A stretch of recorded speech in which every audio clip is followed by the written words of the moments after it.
And greetings, folks, and welcome to this week's episode of the Pilot Review Show. I am Captain Blade J52, and I am joined by TeacherKirby. Hello, folks. How's it going? And one of our Let's see. newer associates, Neela Datan. What up, all? Neela is going to start joining us as a more regular on the show, and eventually a co-host for the show, so we can have somebody for our console players out there. Artie's not going to be joining us this week because he's not feeling well, but hopefully he'll be back in the game next week for us. But anyway, we got quite a bit of stuff to go over this week. Some of it's y'all probably already familiar with, and you can actually see one of the things that we're going to touch base on by what ship I'm flying. But anyway, let's go ahead and dive right into this stuff.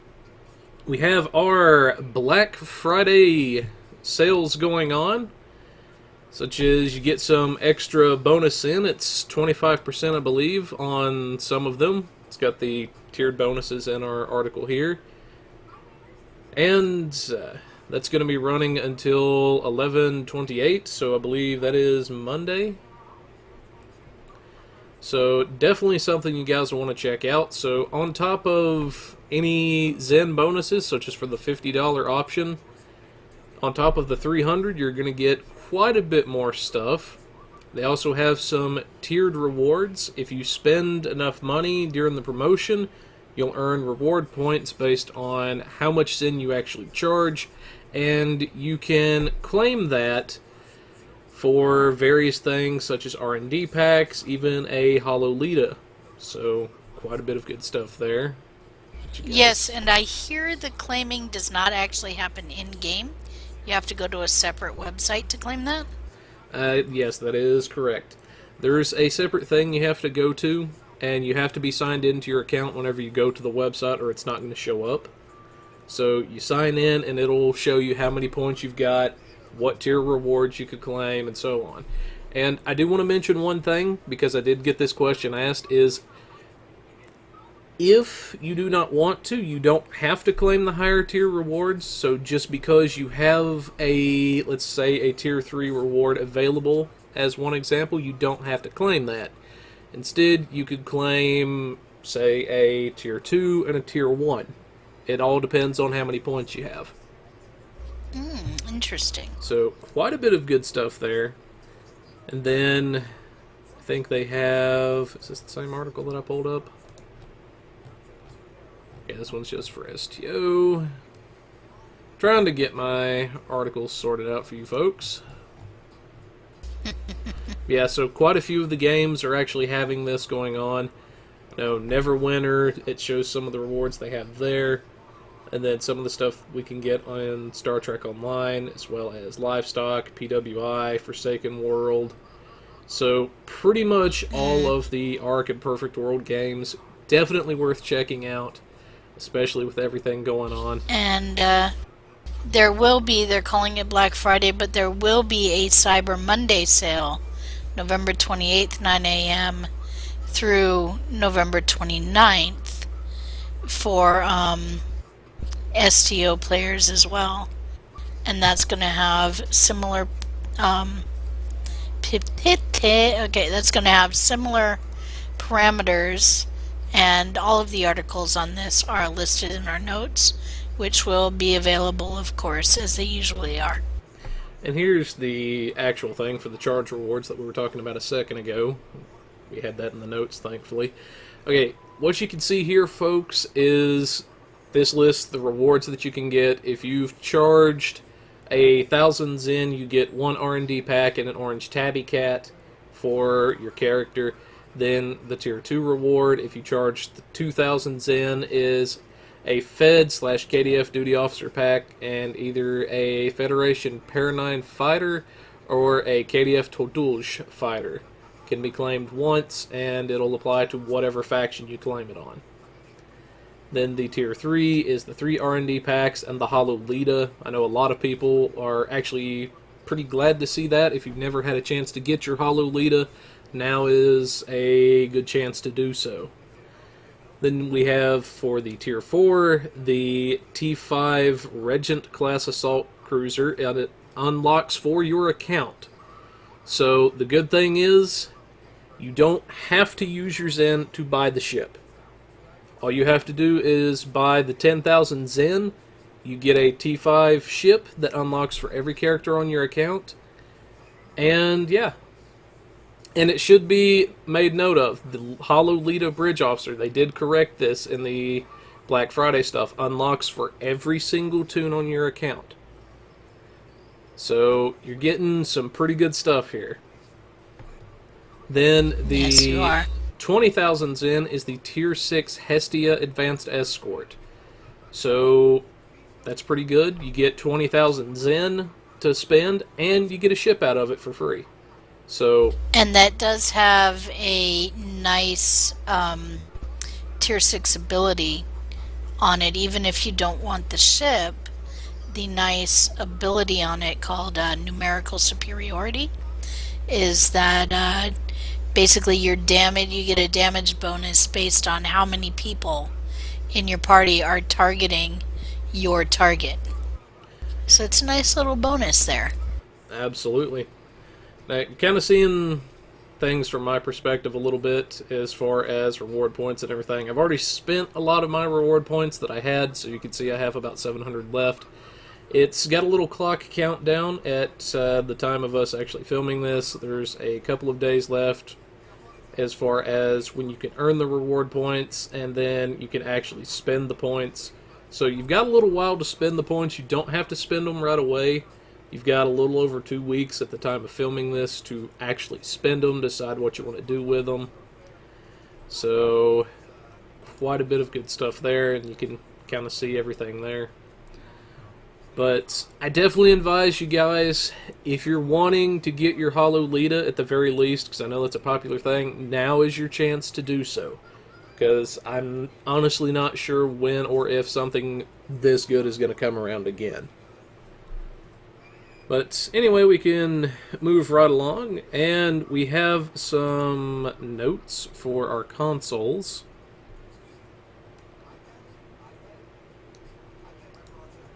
So we're from the 17th, and this was where a lot of the stuff came in, the fleet holdings and everything.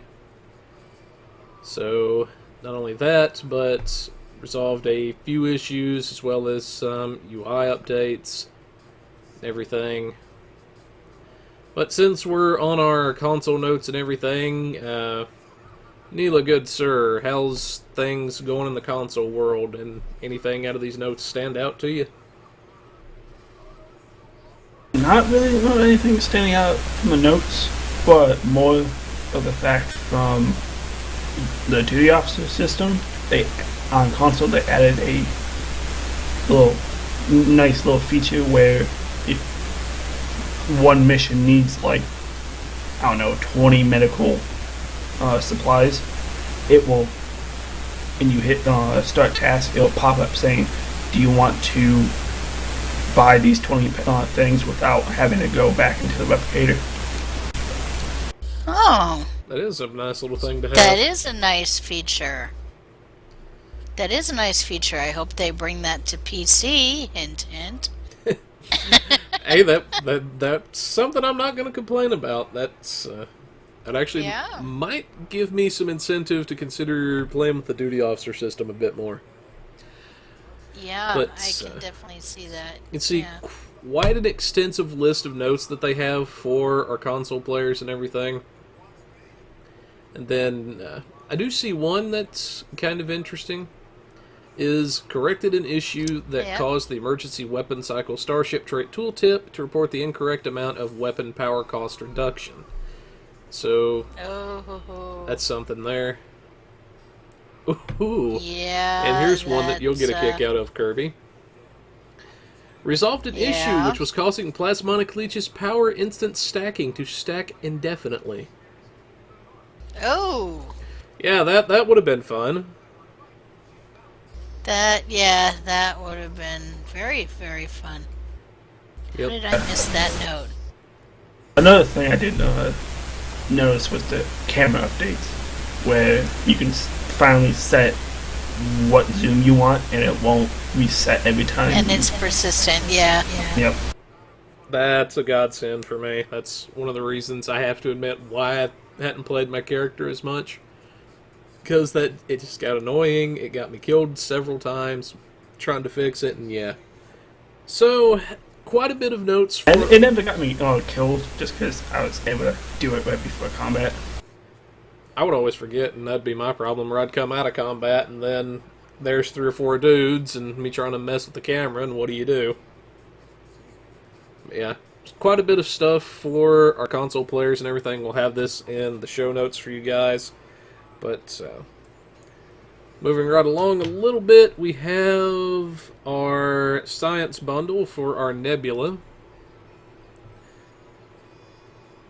This got announced a few days ago. You can see the first little article here, talking a bit about the Sutherland class advanced research vessel, the Naj-Sov, and the Leosa research warbird, and I probably butchered those names, so I apologize in advance. I'm not fluent in Klingon or Romulan, but it's okay, we're not I try. But the good thing is they have all 3 of these ships available in a cross-faction C-Store bundle pack. Go ahead and pull up. Oh, good, we do have the stats for this. I'm really glad to see that they're releasing, rather than a single ship that's cross-faction, that they are releasing something that is each individual faction, but they're releasing one science vessel for each faction, which is something that they haven't... Science vessels are something they haven't really done for the KDF and the Romulan. And I'm glad that they're finally doing that. Indeed. You know what I mean? Because the KDF and the Romulans are feeling definitely like the redheaded stepchildren when it comes to science vessels. I know that's been one of the big complaints that I've heard from the KDF players and the Romulan players alike, is not enough science ships without having to resort to the non-faction specific or having to try to jury rig something. But yeah, exactly. Being pretty much a KDF main with my Fed ults and all that, it's actually pretty nice finally, but I doubt it'll ever get me out of my complete copy though. So I have to ask Neela, since you're the main, or one of the main KDF guys and everything, have you had a chance to test any of these new ships out, test drive them, anything like that? A new science ship, not yet. Hopefully that will be next weekish. Sweet. Are you seeing a lot of them around on the KDF and Romulan sides, or not that many of them, or? Romulan I haven't really seen many, but KDF I've seen quite a bit. It's because everyone's like, ooh, finally. Something new. I know I'm probably going to test out my Romulan version sometime pretty soon, mainly for the Battle Cloak, which is going to be good. But anyway, we have some of the stats here for, this is the C-Store version of the Nebula. Has a shield modifier of 1.3, which is pretty high for any ship in the game. Then we have as far as the bridge officer layout goes, it's a Lieutenant Tactical, a Lieutenant Commander Engineering / Temp Ops, an Ensign Science, a Commander Science, and a Lieutenant Commander Universal. So, kind of an interesting layout as far as the seating goes.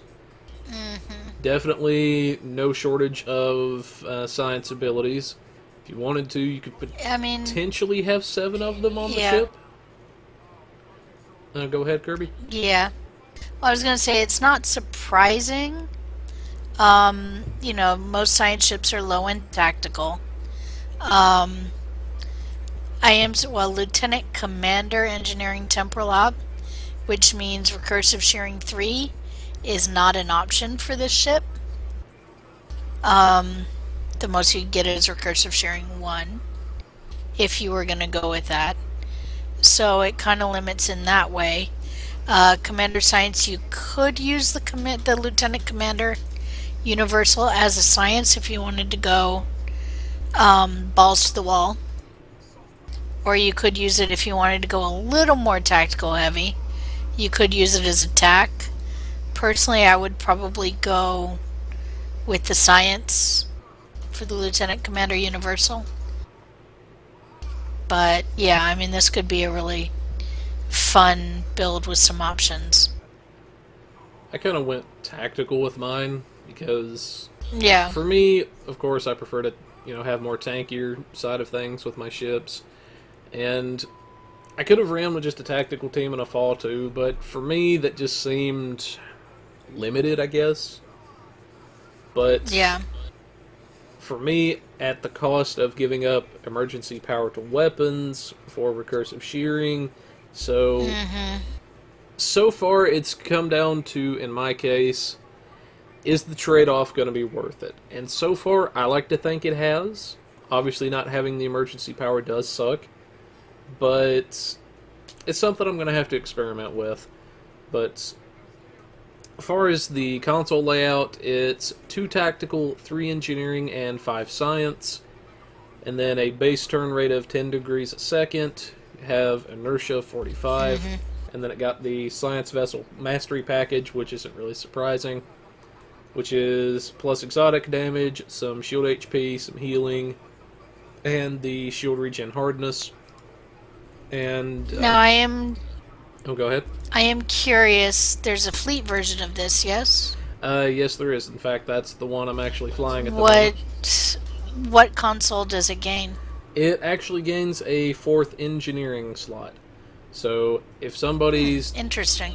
if you're looking for engineering options or something like that, then definitely a good thing. As far as what I would compare this to console layout-wise would be something similar to the Science Odyssey. 4 engineering, Yeah. 5 science, and then 2 tactical.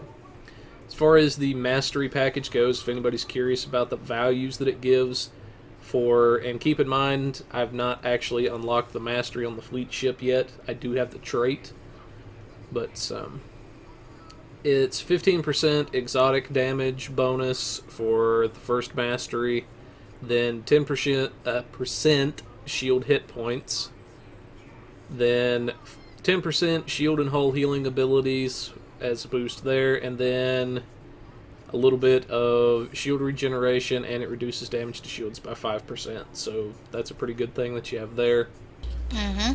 Then base hull values. I know that's one thing a lot of people were curious about. I don't think it actually showed that in the articles. No, it did not. So for your C-store values, the hull came out to about 42,000 hull base at level 60. Then for the fleet ship version, it's 46,199. So for a science ship, it's got quite a bit of base hull to work with and everything. And then we have a bit of the stats here for the fleet ship version. Shield modifier is 1.43, which is one of the highest I've seen in quite a while for a ship. Yeah. I keep wanting to think there was one ship that beats that out, and it had a 1.5, but I cannot for the life of me remember what ship that was off the top of my head. But anyway, pretty good. You need a tier 3 shipyard in order to get the fleet ship, so a moderately set up fleet should be able to get it, no problem. And then again, 10 degrees turn rate. Very good turn, I have to say, with this ship, even sitting still. And then for our KDF version, pretty similar layout, actually pretty much the same layout. It's got the temp ops on the Lieutenant Commander Engineering Command.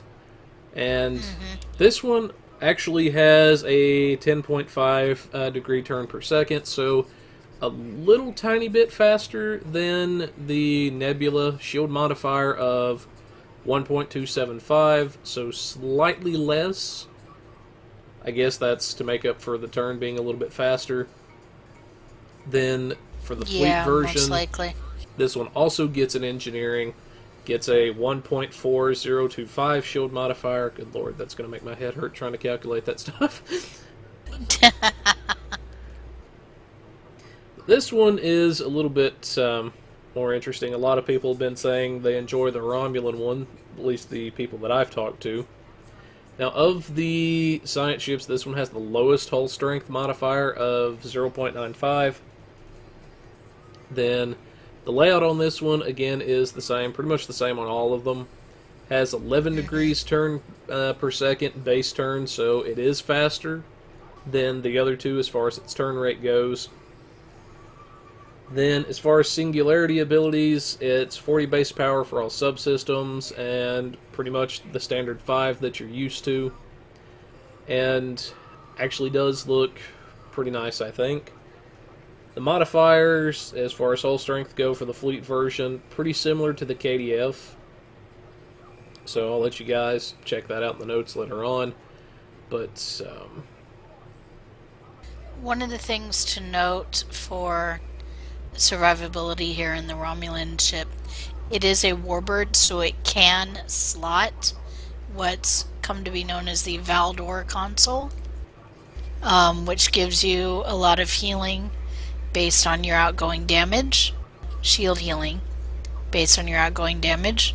So that is something to consider if you get the Romulan Leosa research vessel. indeed. Now, one thing I would say as well, another advantage that the Romulan ship has is that it actually does feature a battle cloak. So, if you need to get out of jail really quick, as the saying goes, that's a big something to consider. And, let's see, there it is. For people curious about the trait, that's what I was looking for in my abilities here. It's for the foes, minus 25% shield hardness while the tachyon beam is being channeled. After 4 seconds of channeling a tachyon beam, foes lose it's about, for me anyway, it's 852.4 all shields every second for 10 seconds, and then they get hit again with the shield hardness debuff of minus 25% for 10 seconds. Now, this is affected by drain expertise, so your numbers are probably going to be different from mine. Maybe a little bit higher, a little bit lower, so please don't freak out if if that actually does happen. So, I could see some people with drain builds having a little bit of fun with this trait. But, that's some of the values we've got there. Definitely advise checking these ships out. I've had quite a bit of fun with mine. And for my Space Barbie people out there, quick note before we move on. I know a lot of people have told me that they do not like the Sutherland pylons, and I have to agree with them on that. I didn't like it either. So you actually can use the Nebula or the Magellan pylons as well. So, in fact, that's actually what I have, is the classic Nebula pylons, but pretty much everything else is the Sutherland. And you can kind of see... So you mean the Barbies aren't partying? Not as much as you would expect. And then I think I did change the mission pod to something a little bit more classic as well. But you can kind of see how that looks and everything there with the standard Nebula pylons. In my opinion, looks quite a bit better. But also, one other thing, I know I said that, but after this we'll officially move on. If you purchase the Venture T4 Galaxy class, you can use some of those options for your appearance as well. That's one thing they did mention in the article that some of you guys might find of interest if you'd like to play around with the look of your ships and everything. But anyway, moving right along, we have our Tales from K13 Part 2. This is a follow-up to the previous blog. Yes. And I've not actually had a chance to read this one too much yet, but either you guys have any thoughts on it? Yeah, so last time we saw okay, get the words out, Kirby. We saw the emergency situation with the asteroid heading towards the station from the Federation point of view. The people in the station trying to get the thrusters to work to move the station out of the path, right? And they knew that the Klingons were on the shuttle and trying to do their part to break up the asteroid. Well, now we're seeing it from the Klingon point of view. So this is what's going on in the shuttle. This is what's going on the asteroid. what's going on with the Klingons. And it's quite an interesting read. It focuses in on one Klingon in particular, and I definitely recommend, without giving too much away, I definitely recommend reading it. It gives quite an interesting look at the thought processes and some of the traditions of the Klingons. Indeed. So we'll definitely have that in the notes for you guys. I know I'm probably going to read it at some point after the show myself, but usually these are pretty good reads. There's quite a bit to them, and as you can see as I was scrolling, probably there's quite a bit of stuff here actually. Yeah. There is. But like I said, it's definitely an interesting read. Moving right along, we have the release notes for November the 22nd for the PC.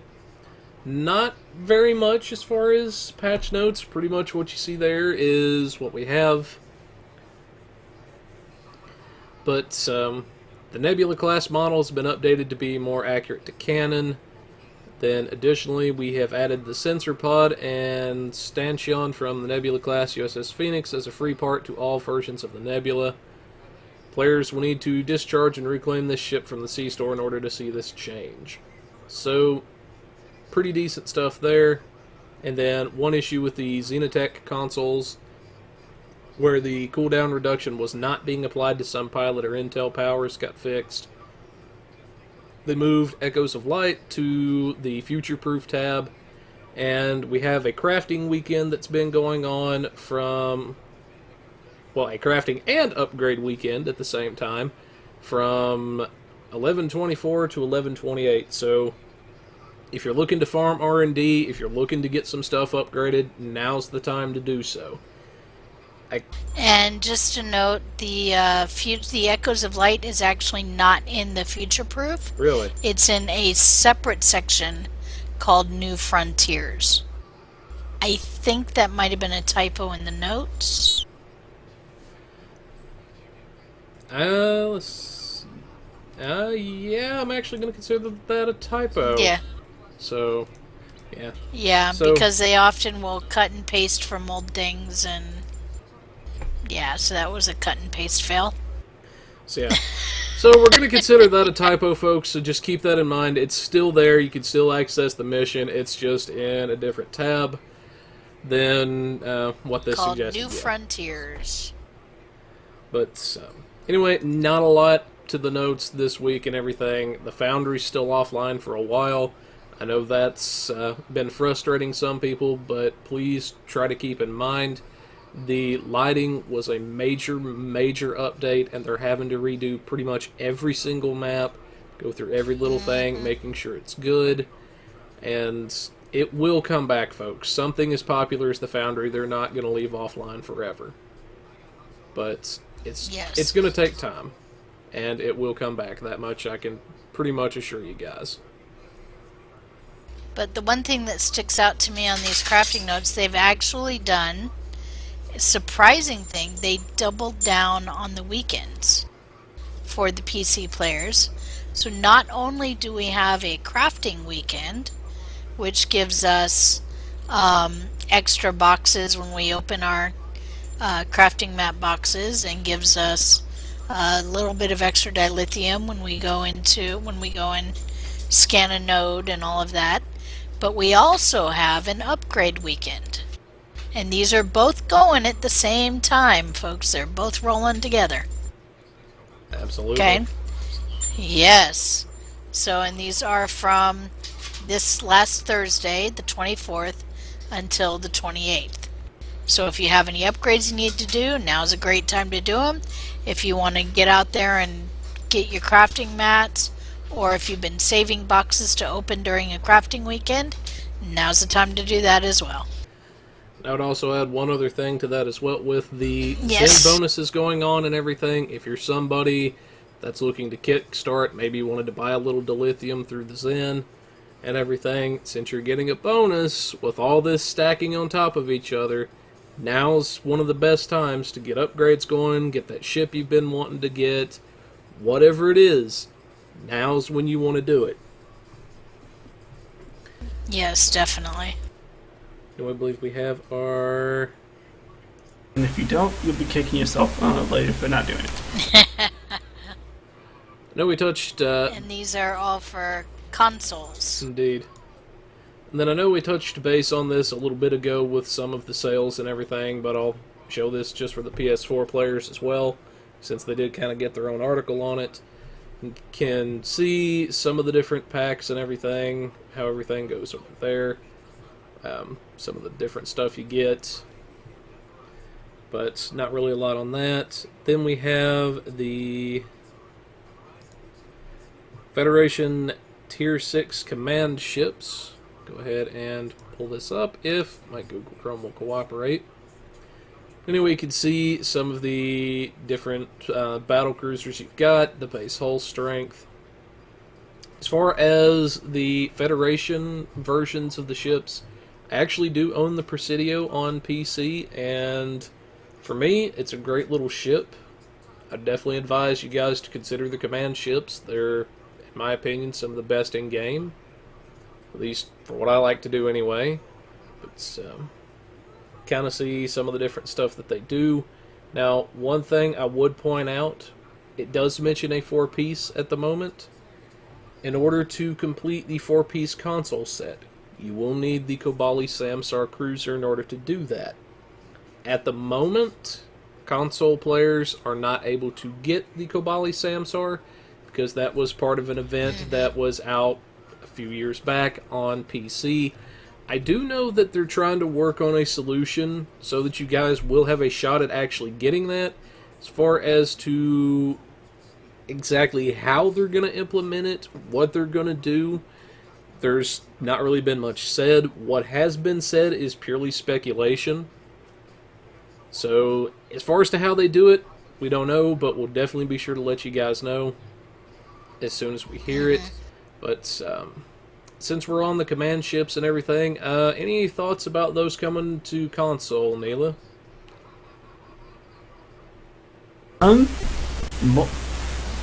More the fact that they will be a nice little boost from like the normal ships that other people have a chance to fly. People will be able to be like, oh, instead of something that's not as squishy, they'll be able to take this. Well, I have 4 words. All hands on deck. Indeed, that's... And these guys know very good exactly trait. what I mean. Yep. But I'm going to explain that. The Presidio class command battle cruiser has it if you're looking to do You're breaking up a little bit, and Kirby. improve the damage that you're doing. Well, I will explain this as best I can, and maybe you can repeat if I break up too much. Alright. So all hands on deck is the trait that comes from the Presidio, and it reduces the cooldown for your science and captain abilities every time you activate your tactical abilities. It triggers once every 5 seconds, but this is a really good trait to have to help to improve your DPS or your damage that your ship can do. So for console players, this is one to consider to have if you're wanting to increase the damage that you do. Absolutely. Alright, was that clear? Yeah, that got it good that time. Okay. So, Yep.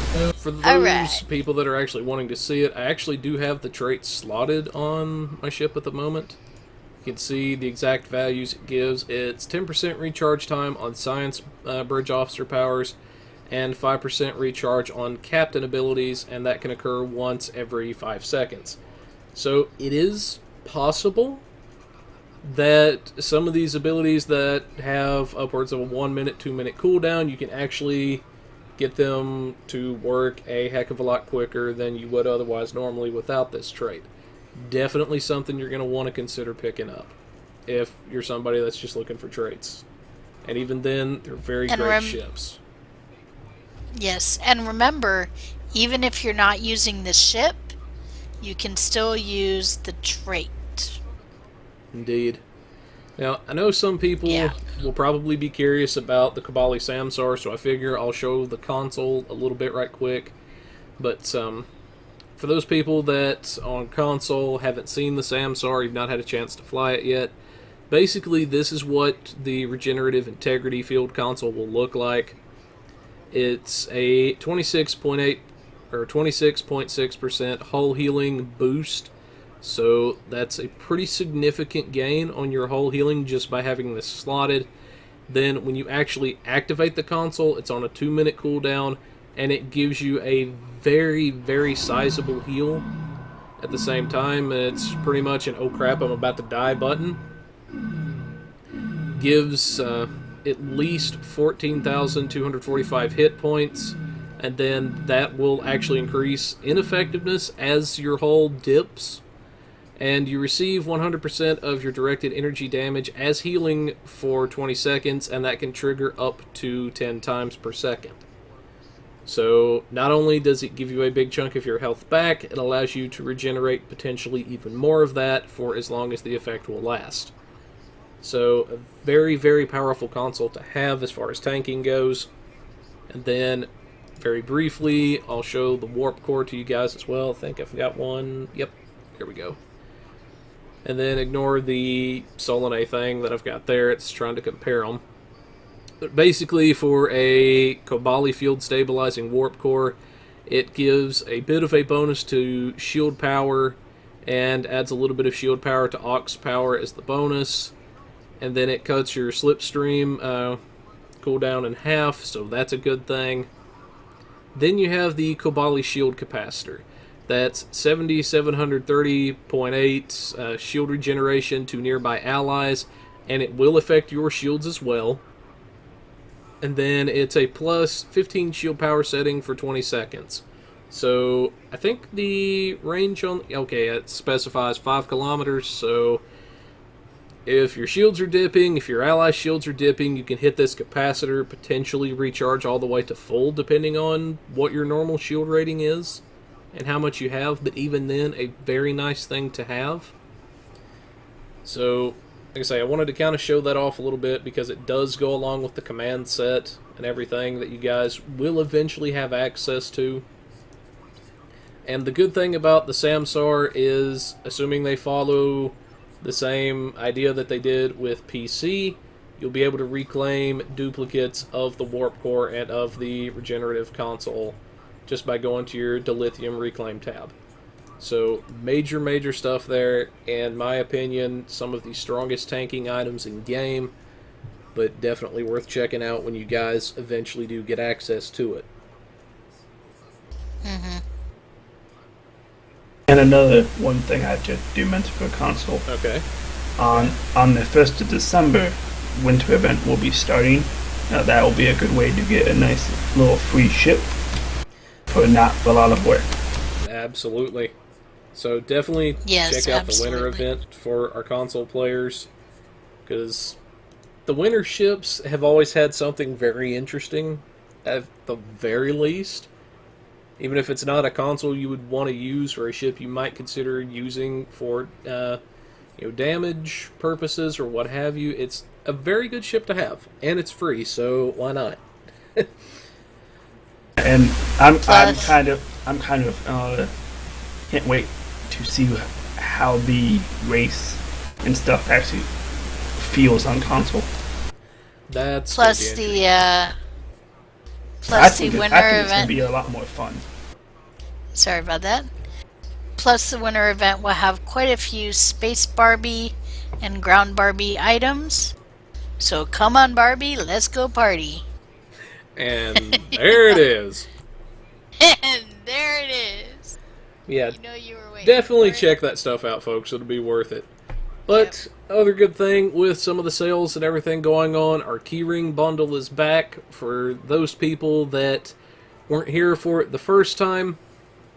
Essentially, when you buy the keyring bundle, you get 20 keys and you get an ultimate tech upgrade token that will upgrade any one item all the way to Mark 14 Epic quality or Gold quality guaranteed, and it costs no dilithium to use. Doesn't matter if it's a Mark II White or whatever it is, it will shoot it straight to 14. Yes, and Chris also forgot to mention the KDF and the Romulan command ships that are also going to console. Yeah, I showed them a little bit on the stream as far as while we were talking, but yeah. The KDF and the Romulans as well, you guys are going to be getting your command ships, so don't feel left out, guys. You're definitely getting command ships as well. They're very well worth it, especially with the Romulan ships having battle cloaks, so that's going to be a very, very good thing for you guys. Yes, they are. And if you can only afford one and want to make sure that you get that all hands on deck trait, if that's your thing, the Klingon one version is the Tygo Core, and the Romulan version, and I'm pulling it up, is the, and I'm making sure, is the Vastum class. Okay, so just my 2 cents there. If you want to make sure you get the one with the special trait, those are the ones to get. Absolutely, guys. And carry on. One quick little thing for the Space Barbies out there, you can actually mix and match the parts from the 3 different ships. So if you like the nacelles of one, but not really your saucer section, you can mix and match a little bit. So thought I would mention that. The Space Barbies are gonna come on and party. Oh yeah. But the other big thing about the keyring bundle, one thing I do want to point out really quick, and then we can move on to some other stuff. I know we've got a lot of things we're trying to get out there to you guys this week, but there's a lot of information to get through at once. But we're trying to get through it for y'all as quick as we can and everything. Yep. But the keyring bundle, the big thing with it is, I know it's may seem like a lot to some people, the 2,250, but consider what you're getting. It's essentially the same as if you had bought 2 of the 10 packs of keys. So if you're already going to buy 20 keys anyway or more, you should consider getting the key ring. That way you can get yourself a tech upgrade at the same time. So yes, whenever you actually do buy the key ring for first-time buyers, it's not actually going to put a little box into your inventory. It's going to loot the token to your R&D tab, and then you're going to have 20 keys sitting in your inventory. So very fun stuff there. And just like last time, if you're buying it just for the upgrade, you're probably better off, not getting, getting whatever you're going to get. Instead, if you're going to buy 20 keys anyway, go ahead. Get the keyring bundle. It's fine. Remember, if you're using the upgrade, use it on something where you already know what the modifiers are going to be. Don't be surprised.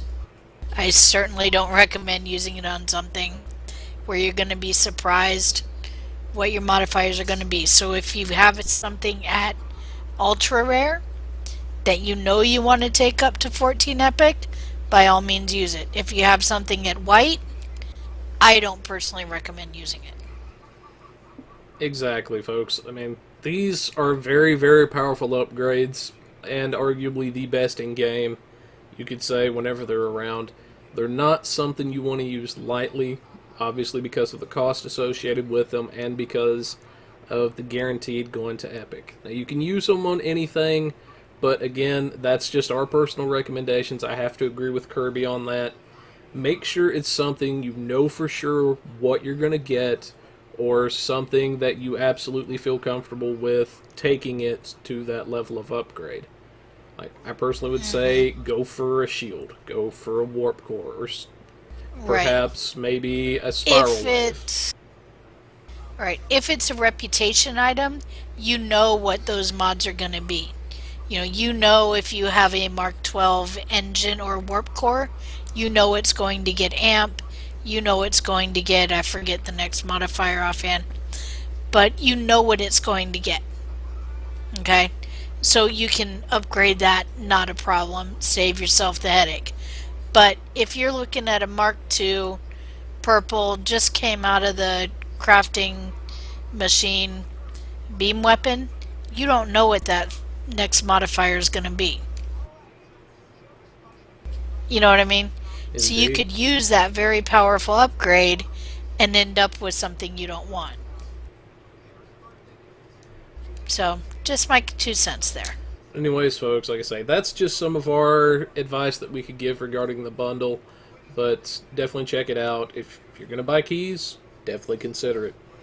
But moving along, we have our K-13 fleet holding special unlocks. We have here, we've got what looks like it adds a couple of couches and a nice little statue to the center of one of the rooms. You can see a before picture, and then you can see the after, and in my opinion it looks a heck of a lot better. So, kind of touches base on everything, whatnot. The projects are going to be running from 11/24 to the 8th of December, so you've got a little bit of time to slot the project and everything. And one thing I will mention, I know we mention this pretty much every time a special project like this comes around, but if you don't think you're going to be able to actually get it filled in before it goes away, at least make sure that you have it slotted, because if you have it slotted, then they're not going to take that away from you. It's going to let you do it. Right. It'll just, whenever you can get it filled, it'll unlock the same as if you had unlocked it while the event was going on. It doesn't care whenever you finish it, as long as you had it slotted. So that's the big thing there. Yep. But shameless plug. Both my fleets had it done the first day. Absolutely. Any quick thoughts on the looks of this thing before we move on? I think it looks pretty nice, actually. I like the couches. It gives a nice social area, especially for the RPers. I'm kind of sorry that Artie's not here to discuss it. I know, this is... But, no, right? This kind of yeah, stuff this is right up his alley. Exactly. That's what I was going to say. Yep. Yeah, right up the dude's alley. Hey. But, Yep. The only thing I can see that might seem to be kind of weird is the shadow kind of seems to be off a little bit. A little bit. Not much, just a little bit. But that's just me nitpicking. So, little tiny something maybe. But, anyways, moving right along, the Infinity lockbox. I cannot talk today, apparently. But anyway, the Infinity lockbox is back again for a little while, from the 24th until the 28th. So if you're somebody that's looking to get some of the gear from older lockboxes that have been retired, or perhaps maybe you're going for the Keldon or the Jem'Hadar Dreadnought Carrier, something like that, now's the chance. Stock up on the lockboxes while they're here. That way you can have some ready to go whenever you just feel like cracking some boxes, or for whenever you actually do go for the ship. And then they did... Now, I thought this was... Oh, go ahead. I was going to say, I thought this was interesting because they haven't taken out the Sphere Builder box. So both are dropping at the same time. Indeed. So that's something to keep in mind as far as lockboxes go. Now, I believe this next go-around, didn't they... Have they added the Kelvin stuff in yet, Kirby, or is that the next go-around they're going to do that? I believe that's the next go-around. Alrighty. But yeah, the big thing with the Infinity lockboxes as well, folks, to keep in mind is that the boxes themselves do kind of have a delayed addition, for lack of a better way of describing it, coming to mind. Essentially, the Sphere Builder box, the one that's getting ready to retire, it's not going to be added this time around. And the next time around, I believe, as Kirby was saying, will be the Kelvin lockbox. So after that... Yeah, it looks like... Then we will have the... Oh, you're fine. We'll have the Sphere Builder. Okay. Sphere Builder stuff. But Da-da-da. I can't talk today. I don't know why. Words are hard. Yes. No, the article speaks about adding the Nicole lockbox thing. So Okay. So, yeah, definitely a little bit of a delayed edition there, but eventually you'll see the Kelvin stuff, you'll see the Spirit Builder stuff in the Infinity box. Usually it takes about 3 months or so, or at least one additional cycle before you actually see it in the Infinity box. And they actually showcase the Dominion stats and the Keldon stats in here again for whatever reason. But anyway, if you want to check out the stats for those in the blog, you can do that too, so that's something cool, I guess.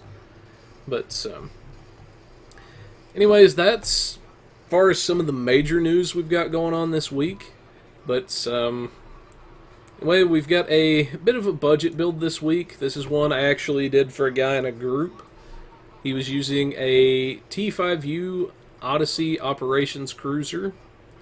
Now, he didn't have access to the Tier 6 yet, so he had to use what he had, and that was this particular ship. So, I believe I updated the notes for you guys, I don't remember, but, you did it. okay, Came good. up. So I can't remember if I did that or not. Okay, so for this, the guy wanted a little bit of, he wanted a little bit of survivability, but at the same time, he wanted to be able to crank some damage as well. So, for him, what I went with as far as his deflector, his shields and everything, it's something you've seen me use a few times now, which is the Soul Defense set that comes from the Midnight mission and the Temporal Overcharged Core that comes from the Butterfly mission. As far as a cheap tanking set, a cheap combination that's very good, easy to get a hold of. As far as his weapons go, I did have him utilize the Nausicaan Disruptor up front, along with 3 of the Plasma Disruptors from Past and Perfect. Then we also have the Resonant Disruptor from Blood of the Ancients, and also 3 more of the Plasma Disruptors. So the Plasma Disruptors are easy to get. They're the hybrids between the Disruptors and the Plasma Beams. They deal disruptor damage, but also carry the plasma and disruptor procs. I can't talk today. Good lord. For his consoles, pretty similar setup. I went mid-range because that's the budget that the guy said that he had. I had him use a Trillium deplating from the Ragnarok mission because he did want to utilize an armor console. Then we went with a Plasmonic Leech. Since the Infinity boxes brought them way down in price, we can now start using these in some budget builds. Then for his RCS console, I believe... Okay, I didn't have the mod on that. I think I put that in the notes for him. But then we also had his 2 blue quality EPS flow regulators as something good that he can use until he can get something better. For his science consoles, Very nice. I used 2 of the plasma generating weapon signature amplifiers. Since he already had the resources to get the consoles, normally I don't recommend those in budget builds, but since he already had the resources and had access to the consoles, I figured why not, recommend them. For his other science console, we have the Nausicaan Siphon Capacitor, which will give him access to the 2 set bonus for the Nausicaan set, and the Disruptor Net that procs the hold. Then he had some vulnerability locators that he could get access to, so I had him use 2 of those for the Disruptor. And then for the item that I had him take to Epic Quality was the Harmonic Resonance Relay. So that gave him a little bit of armor pen as well as a nice little disruptor boost there. But pretty much all of these items Felix are... switched channel to other on the server. And I need to turn that sound pack off. I thought I already did that. But yeah. So as far as the equipment and everything goes, all of this is, very cheap, easy to obtain, everything. The most expensive thing there is going to be the Plasmonic Leech, which was about, maybe, I want to think about 3 mil, something like that, somewhere around there. So very cheap, easy to get a hold of. As far as the skills go, I'll show those really quickly. Again, very similar build, actually pretty much the same build that I use a lot. As far as my tanking goes, can kind of see the points and everything there. It's pretty simple, pretty straightforward, not a lot to it. Again, I didn't use an ultimate ability on this because, in my personal opinion, as far as tanking goes, you have to give up way too much to make using them worth it. Now, again, that's just my personal opinion. If you're somebody that likes to use the ultimate abilities or wants to use the ultimate abilities, then by all means you can do so. They're very fun abilities, all 3 of them. The engineering, the tactical, or the science, and they definitely have their uses. Again, that's just my personal preference. Personally, for tanking, I'd go more Psi Ultimate, because it will definitely make your shield stronger and give you a good amount of damage as well. Indeed. And then for specializations, I forgot to fill that in for him. I always like to use Pilot as my primary and Strategist as secondary. Now, you don't have to use those exact 2, but those are just my personal preference for the immunities as well as some of the other damage reducers that are in there. And the good thing about Strategist is you can use it if you're a damage dealer or if you're a tank. It all depends on whether or not you're in threatening stance. So it's one of those ones that is essentially a dual purpose, I guess, is a way I could best describe that. Then, as far as the starship goes, let's give that a second to load. For his abilities, pretty straightforward as far as what I had him slot. For his Lieutenant Commander Universal, I had him run a Tactical Team 1, a Beam Fire at Will 2, and an Attack Pattern Omega. Now, I know some people try to say, or like to say, he should use Beta, he should use Delta, whatever. Pretty much all 3 of the attack patterns out there are good abilities to use. It really depends on personal preference and what you're running into. I like to recommend Omega because, especially earlier on, one of the things I've always seen a lot of people have issues with is tractor beams. And especially in a ship like the Odyssey, which they don't usually have a lot of turn rate to begin with, that can really slow them down and hurt them. So, again, that's just my personal preference. A really quick change, if he did want to use Beta, or he wanted to use Delta, all he has to do is swap the attack pattern out. Or, potentially, if he wanted to pick up Fire at Will 3, just swap the attack pattern and fall slots around. Pretty easy fix Well, there. I mean, a lot of the argument for Beta is that it's a much shorter cooldown. It's a 30-second cooldown versus the 1.5 minute cooldown for Omega. So that's part of the argument for Beta. For Delta, part of the argument is, well, you're drawing in threat anyway, so it's better to have everything that's shooting at you being affected by it. The other thing would also be if you can get your hands on the Adukandoff, which generates more threat when you're in attack pattern Delta, or when you're using it. So, I mean, there's arguments for each one, and there's certainly a decent argument for keeping Omega if you're having problems with the tractor beams. Absolutely. So, like I say, all the attack patterns, they have their pros, they also have their cons, so just got to kind of adapt to your situation. And I do see one guy in chat, everything. I'm glad you enjoyed the budget builds, dude. And I know we've been doing a lot of these for PC and everything, but if there's ever a budget build you want us to do for the console, just let us know. Drop something in the comments after the show, drop something in chat and say, hey, could you consider doing a budget build for this ship for console and everything, and we can do that. We can make that happen. That's one of the things we're here for, is to help you guys out. That's why we do this sort of thing. Neela, would you know, would this build be transferable to the console?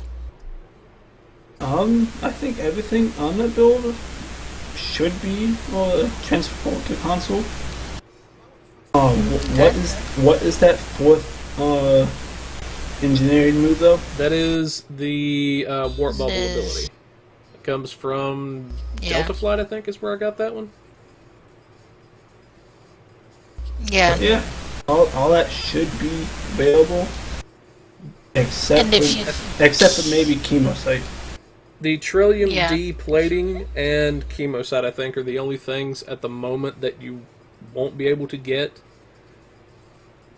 Right. And if you can't get the warp bubble, if we're wrong about that, then you could put in oxystructural integrity field, or you could switch that out and put in the reverse shield polarity in the commander slot and put in oxystructural integrity in the lieutenant slot. Or you could do directed energy modulation. True. Answering the question in chat real quick, but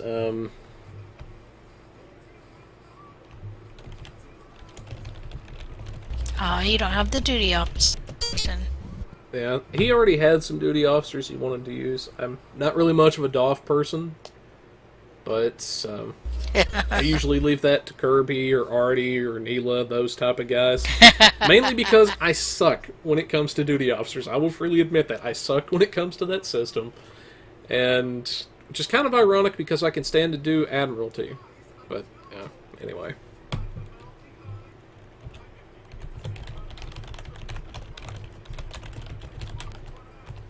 Available to help with what?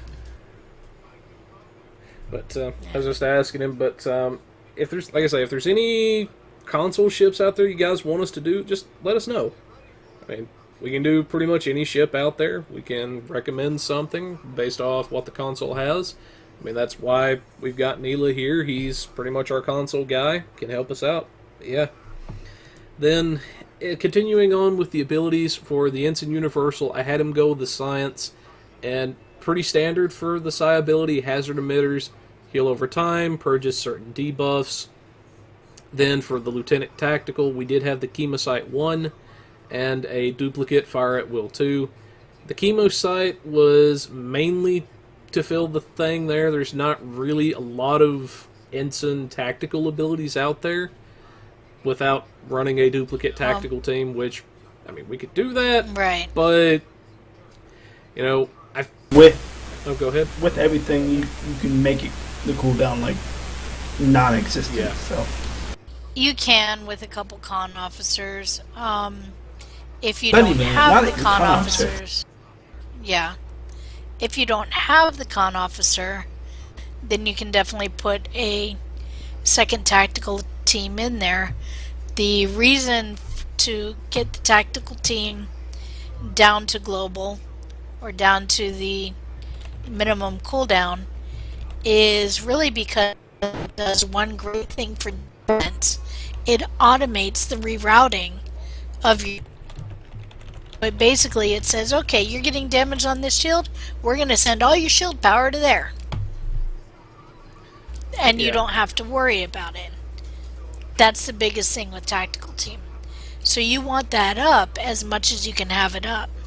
So if you don't have the duty officers to cool it down to its minimum, then we usually recommend having 2 copies. Yep, like I say, that's I do have to agree with Kirby on that. If you don't have access to something like Chemosite, then definitely you could consider a duplicate tactical team. Pretty much the reason I recommended it is it's a cheap, easy ability to obtain, and it lets him squeak out a little bit more damage and everything. So that's pretty much that. And it does give an extra debuff as well, meaning that his enemies will not be as able to resist the damage he's putting out. Exactly. Then for the Commander Engineering abilities, this is a pretty standard thing that I usually recommend to people. You've got an Engineering Team 1 for the whole heal, purges engineering debuffs. You've got Reverse Shield Polarity, which pretty much allows you to recharge your shields and everything. And even if your shields are down on all 4 facings, a good little thing you can do is whatever facing you're getting hit on, just divert that extra power and you can recharge your entire ship that way. Then there's Emergency Weapons, or Emergency Power to Weapons 3. Now, that ability you'll either have to purchase off the exchange or have an engineering officer craft it for you and everything, but thankfully the manuals are pretty cheap to obtain. Then as long as you've refined a little bit of dilithium, I think it's like 400 dilithium a manual? 200, 200. yeah. So yeah, that's real easy to obtain. And everything else you'll pick up through leveling, if you're hitting even a tiny little bit of the R&D nodes. Then the final ability I have is the Warp Bubble ability, specifically Warp Bubble 3. Now this one is a free ability that you pick up from the Delta Flight mission, and what's so good about it is for pretty much every enemy within I believe it's a 4-kilometer radius around your ship, will essentially have their damage and everything cut in half for the duration of the debuff. So that's a major, major ability to have. Now, there may be a hard cap on the targets, but I personally haven't found one yet. So, very, very good. Yes. And then, as far as the Lieutenant Science abilities, I had him roll with a Science team, because it does give a little bit of shield healing, and it does purge the Science debuffs, especially the subnucleonic debuff that some of the Voth and some of the Iconians love to hit you with. So that's a very good thing to have. And then our Feedback Pulse 1, which is a nice little kick in the pants to whoever's shooting at you.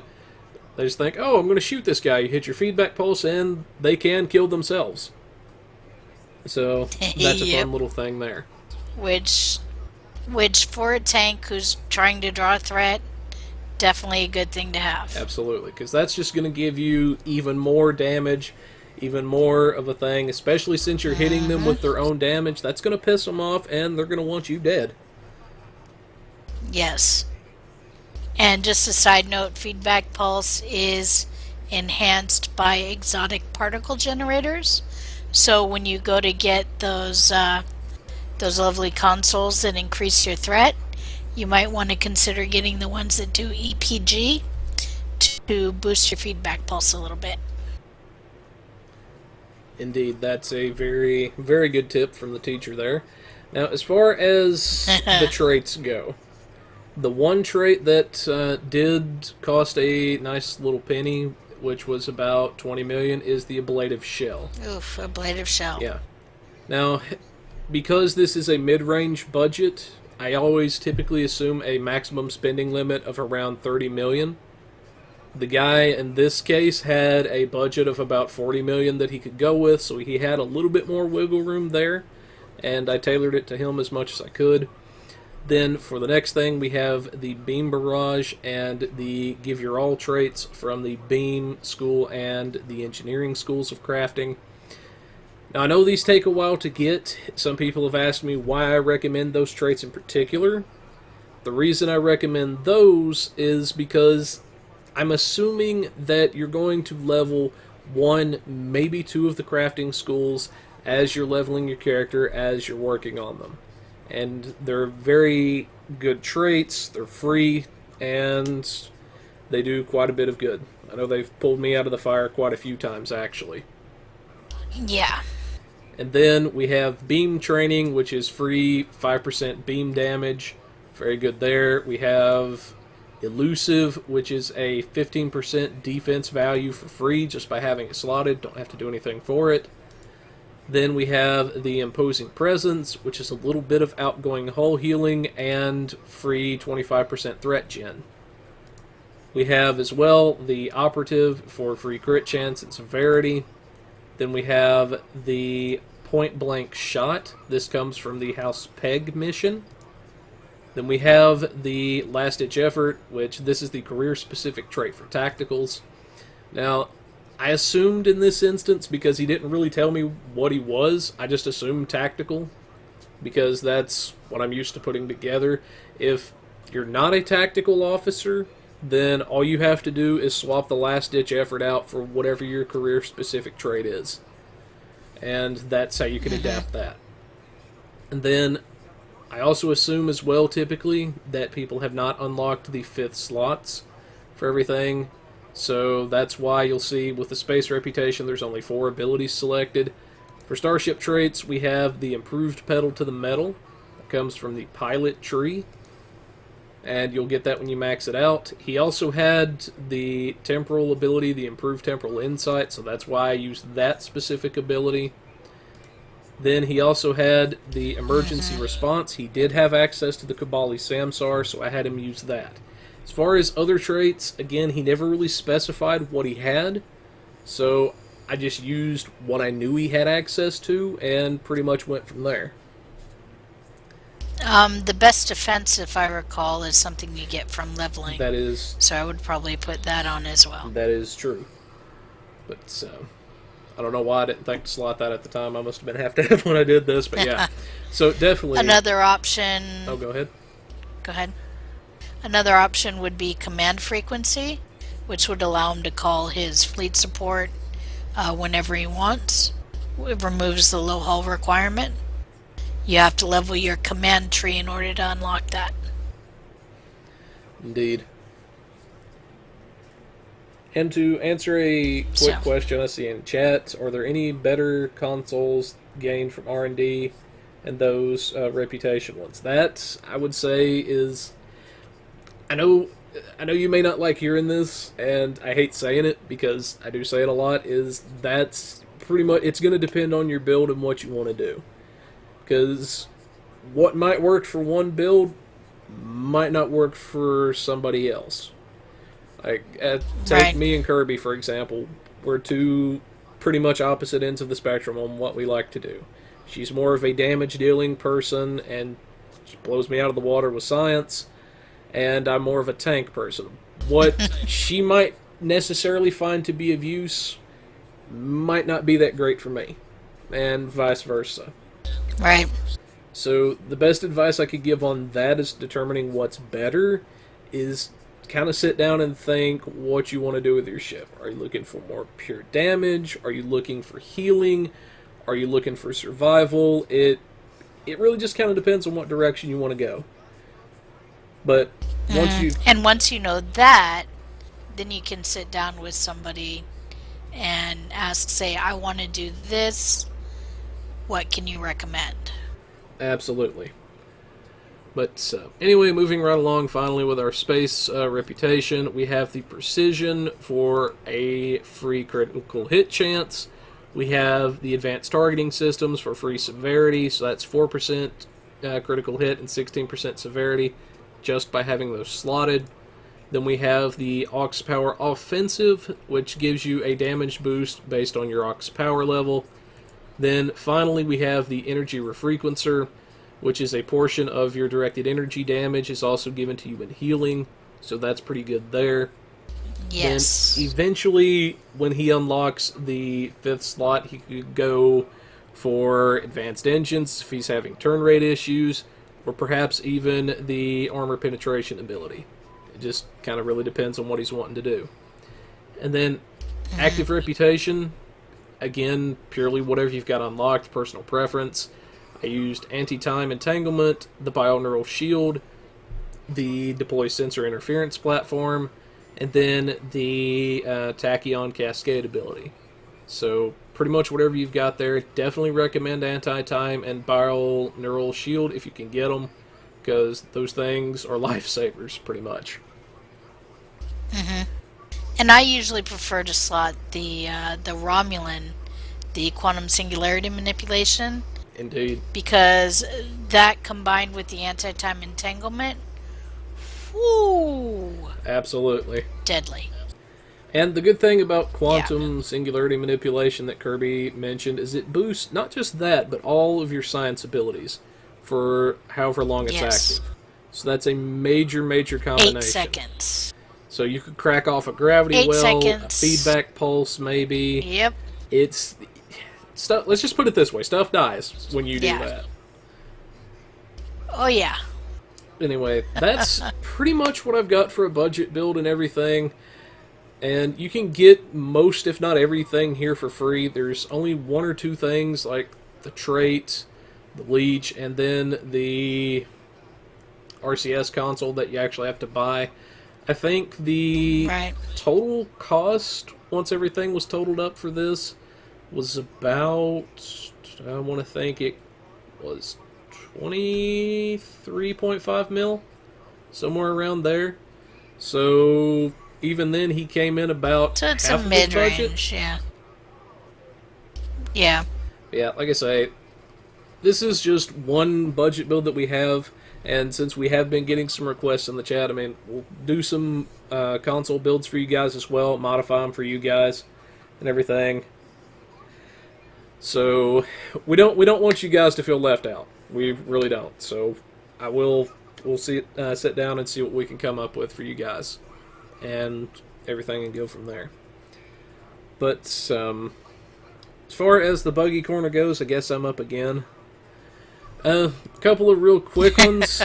I know y'all probably getting tired of hearing me talk, but trying to get through this so I can shut up for a minute.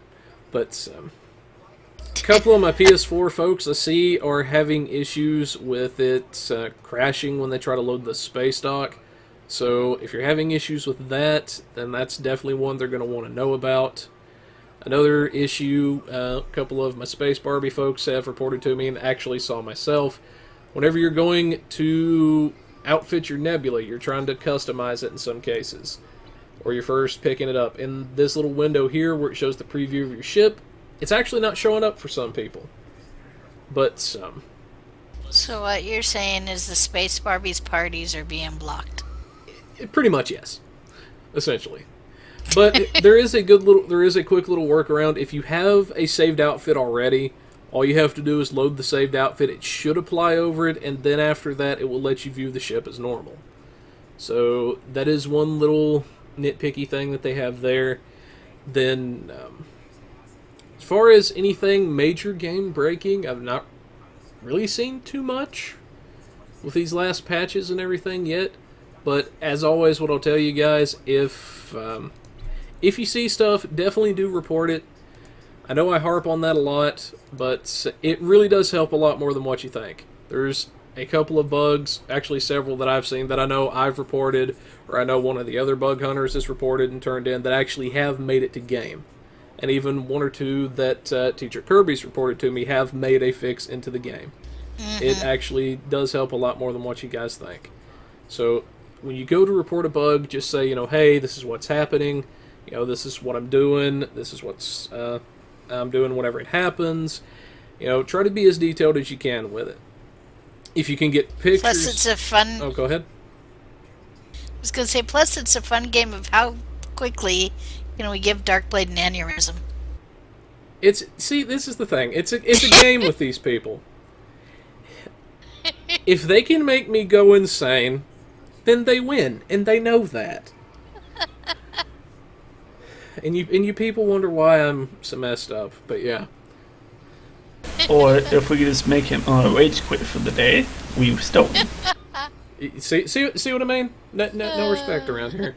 But in seriousness, folks, like I say, do report this kind of thing. It does help everything a lot more than what you would think. And then for my console players and everything, I know they've still not got you guys a forum yet for yourselves, so just go in there to the PC forum, say, hey, this is what's happening. Just put some kind of little something at the start of it and say, like PS4 and then whatever it is, or Xbox One or Xbone, as some people call it now. God only knows why. And just say whatever's happening. And I can assure you they do read it, the bug hunters read it and everything, even if the devs aren't always able to respond, even if the bug hunters aren't always able to respond, we do read those forums, and that's sometimes where a lot of our bug reports do come from, is from you guys. But anyway, that's pretty much all I can say as far as bugs this week. I'm still working on some stuff behind the scenes for you guys. But anyway, we're finally coming up on the Teacher's Corner this week. And it looks like we have donating to your fleet and armada. Take it away, Teacher Kirby.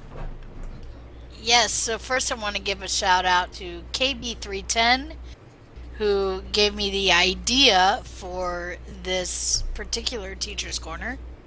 So donating to your fleet and armada, there's actually going to be a second piece to this regarding duty officers and where to get them. Okay, so it's come to my attention, well, it's not so much come to my attention as been brought up, and I've kind of known about it for a while, that newer players and people that are new to fleets don't really know how to donate, where to go, how to open up the fleet tab, all of that stuff. So this video reveals the mystery, or takes away the mystery. So I show you where to click to open up the fleet tab, how to go to each part or each holding of your fleet, and how to get to where you can donate, and what things you'll need and all that kind of stuff. So once you can get into where you can see the different holdings and see what they need, it's pretty simple from that point on.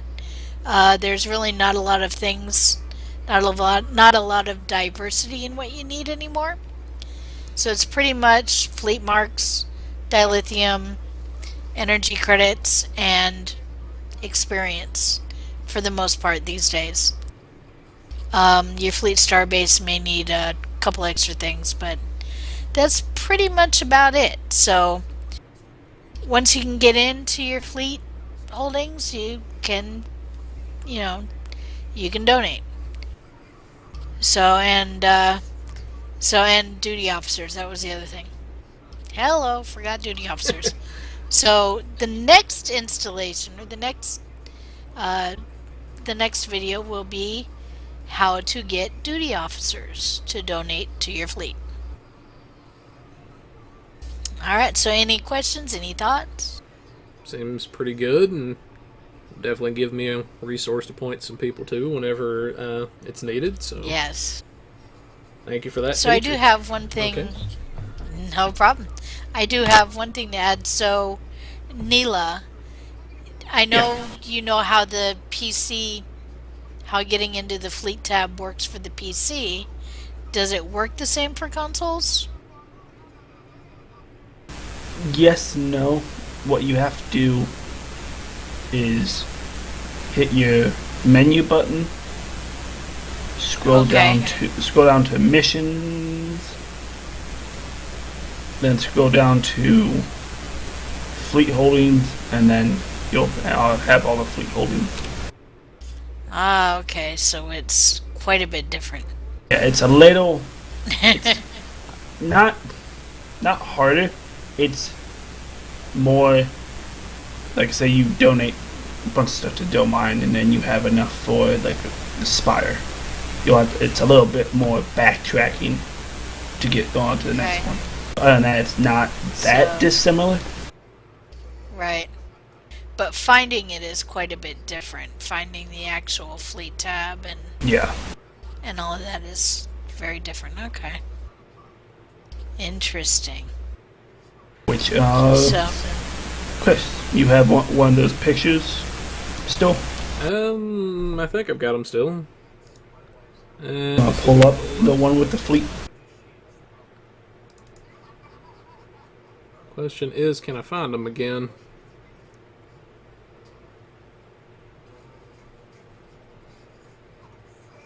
I have so much junk and files that I need to delete. Did I put them? Where did I put them? Well, Neela, if you want to explain to him while I'm searching for this, Neela, some stuff. Might take me just a second. Basically, for the fleet holdings, you'll see basically the same thing you see on PC if you play it on PC, where the percentage of Found them. what each project is, what each project needs. Admiralty, DOFs. There's one for the Starbase, or no, the dilithium mine, but yeah.